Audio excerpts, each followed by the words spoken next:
Roads around the White House, the streets around the White House were blocked seconds ago. Members of the Uniform Division of the Secret Service ran out to intersections and started diverting traffic. There are emergency vehicles on almost every block around the White House. The road south of the White House has also been blocked. And as you know, the White House is being evacuated. Federal employees are standing on the street corners in and around the White House, having left the building for fear of another attack. As you come into Washington from Virginia, about 2 miles from the Pentagon, you can see the smoke billowing up from the building. Huge clouds of smoke. So much so that commuters coming into town have pulled over to the side of a busy freeway, what is ordinarily a busy freeway, and are sitting, watching in amazement as the symbol of the United States Defense Establishment goes up in smoke. So there is an amazement all over Washington.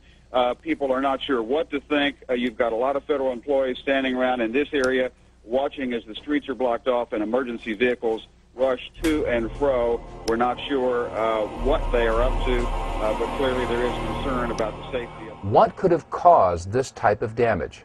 What could have caused a 14 to 16-foot hole and pierced 3 of the rings of the Pentagon? Keep in mind that each ring of the Pentagon has an outer and inner wall, each wall approximately 18 inches thick of steel reinforced concrete.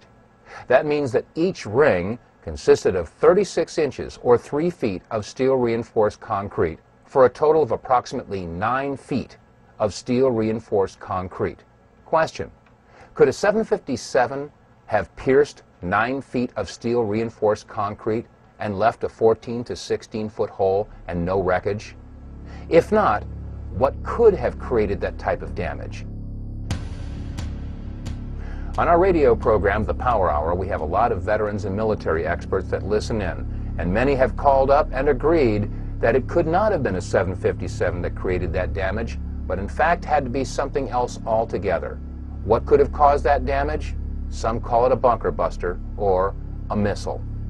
Now, as this controversy percolated through the year 2002, in January of 2003, the entire issue was resurrected when the American Society of Civil Engineers released a report entitled The Pentagon Building Performance Report.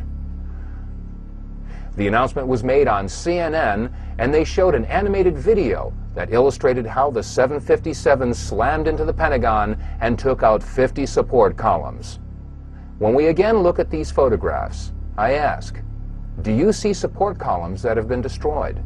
Which support columns were destroyed? How could it possibly be that the American Society of Civil Engineers could release such a report when the photographs clearly show that the entire report is in question? There's an old saying in Tennessee, I know it's in Texas, probably in Tennessee, that says, "Fool me once, shame on you." If fool me, we can't get fooled again. You know, there are those that see these pictures and hear this information for the first time, and they inevitably ask the question, well, if the plane didn't hit the Pentagon, where did it go? The answer is, I don't know where it went. For all I know, it could be sitting in 200 feet of water in the Atlantic Ocean. But then again, I didn't say that Flight 77 hit the Pentagon. That was NBC and CBS and ABC and CNN and Fox and all the other news agencies. The question should be, if Flight 77 hit the Pentagon, then where is it? And let's keep in mind that if we do find someone, a group, or an agency that is involved in the obfuscation, distraction, distortion, or cover-up of any information about any of the events of September 11th, does that not indicate possible involvement and even guilt in the events of September 11th? Now let's move on to what happened in New York City on the morning of September 11th.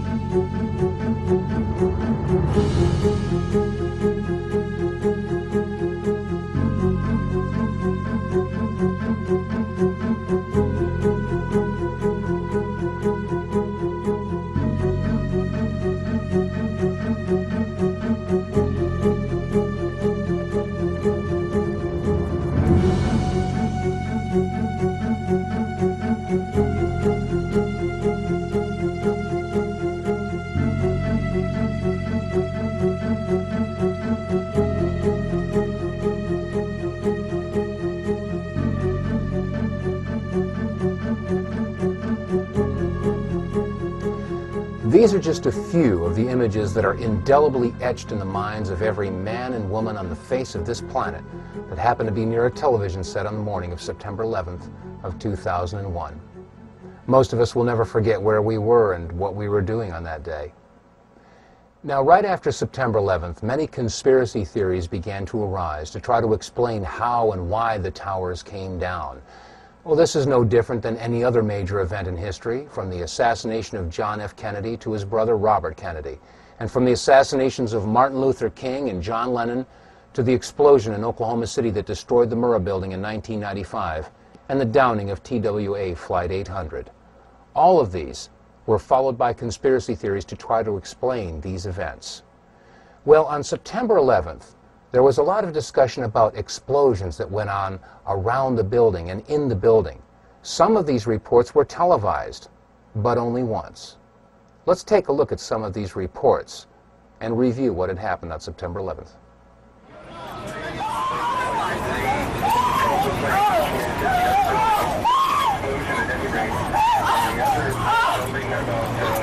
That was not American Airlines. That was not an American Airlines. Center in that video. Mark Bernbach, a Fox employee, is on the phone with us. Mark witnessed this from what we understand. Mark, were you close enough to be able to see any markings on the airplane? Hi, gentlemen. How you doing? Yeah, there was definitely a blue logo. It was like a circular logo on the front of the plane, towards the definitely towards the front. It definitely did not look like a commercial plane. I didn't see any windows on the sides.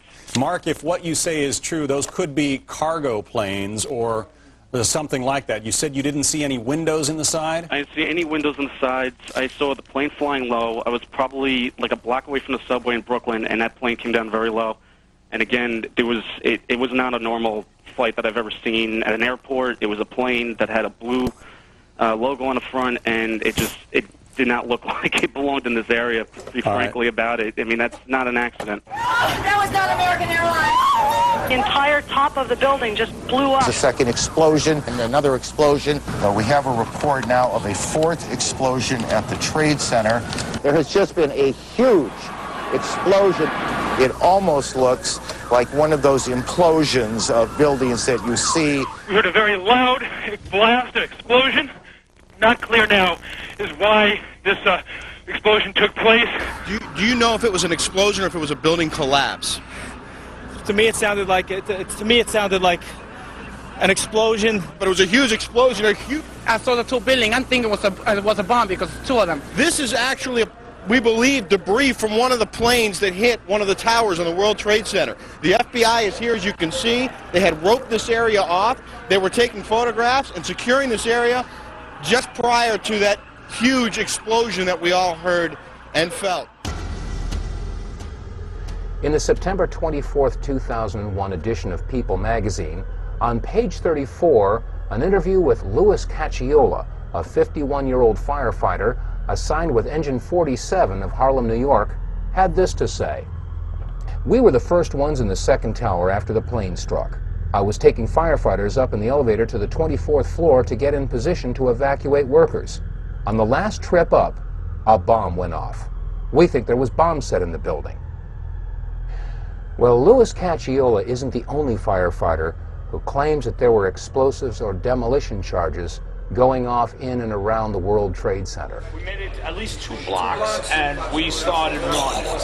Floor by floor, it started popping out. It was if they had detonated. They were planned to take down a building. Boom, boom, boom, boom, boom, boom, boom, boom. All the way down. I was watching. Now, we've seen numerous reports of explosions, bombs, possible demolition charges, a pancake collapse of the towers. But have we seen any footage, anything that might support these particular allegations? And these allegations come from firefighters and officials that were at the scene and were in a position to know. Well, there is one very interesting piece of footage that was broadcast on CNN live while they were interviewing Tom Clancy. And the amazing thing is, this footage was shown once and never seen again. Let's take a look. Now, as we look at this footage, the first thing that we want to note is that both towers are still standing. The sun had just risen in New York. It was 9:30 in the morning, so the camera is looking from the west towards the east, and the smoke is being blown towards Brooklyn, or away from the camera to the southeast. This gives you a clear view of the left side or north side of the towers in the Trade Center area.